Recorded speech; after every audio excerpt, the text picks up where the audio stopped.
I want to start with a little history. Back in 2002, over 20 years ago, this committee held a hearing on bipartisan legislation entitled the Unaccompanied Alien Children Protection Act. It was introduced by our colleague, Senator Dianne Feinstein, along with Republican Senator from Kansas, Sam Brownback. The bill was a response to a bipartisan concern that unaccompanied children seeking safe haven in the United States were being deported back to countries where they were not safe and where they might be persecuted. 6 years of debate followed on this issue. And in 2008, listen carefully, the Senate unanimously passed the Trafficking Victims Protection Reauthorization Act, TVPRA. That bill included the Unaccompanied Alien Child Protection Act. It was signed into law, listen again, by President George W. Bush.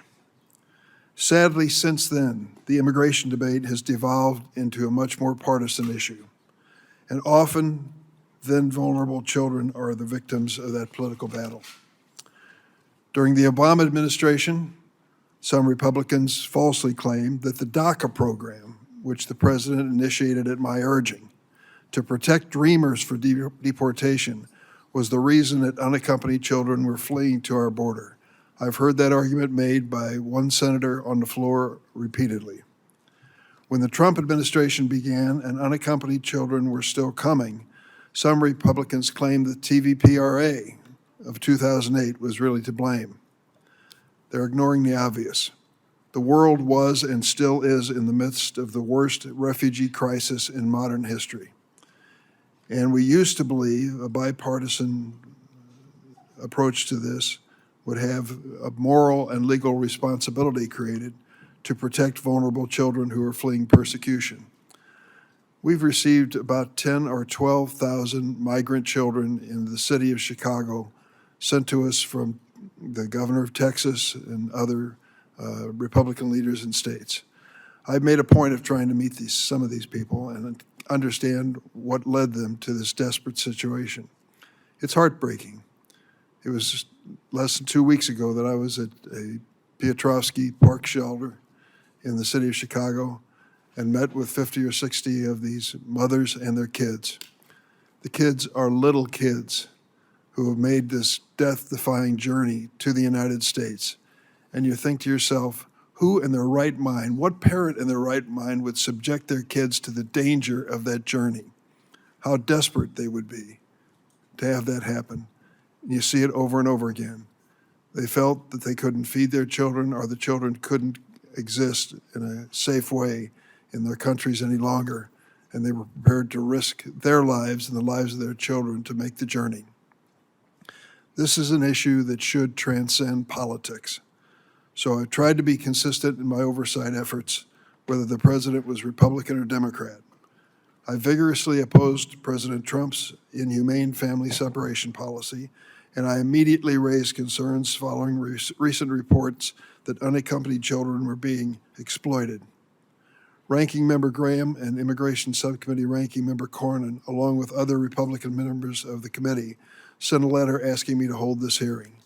As I told them in response, I would accommodate this request because I was already working with Immigration Subcommittee Chair Padilla on today's hearing. I also asked Senators Padilla, Graham, and Cornyn to join me in a document request to the Department of Health and Human Services to learn more about what went wrong and how to fix it. What we must not do is weaken the TVPRA and make it easier to deport unaccompanied children back into harm's way.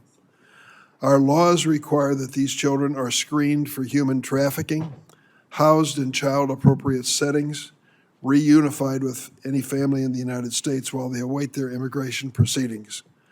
But the tragedy is that these children are still at risk. Migrant children have been forced to work long hours in extremely dangerous conditions, from meatpacking plants and slaughterhouses, for example. Well, many, many years ago, when I was in college, I worked my way through college 4 straight summers in a slaughterhouse in East St. Louis, Illinois. I can tell you from my personal observation, it is no place for a child. They could easily lose a limb or their life in this dangerous environment. Since 2018, our nation has seen a nearly 70% increase in illegally employed children.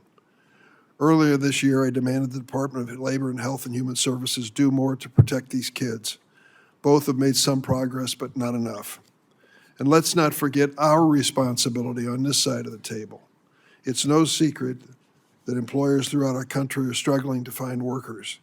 Some states, like Arkansas, actually loosened child labor laws in the hopes of addressing workforce needs. Let's consider another approach. Let's reform our immigration laws and allow adults to meet workforce needs instead of exploiting children fleeing abuse. I hope today's hearing will be an opportunity to revive the bipartisan spirit of many years ago and discuss how to protect unaccompanied children who are frightened and traumatized.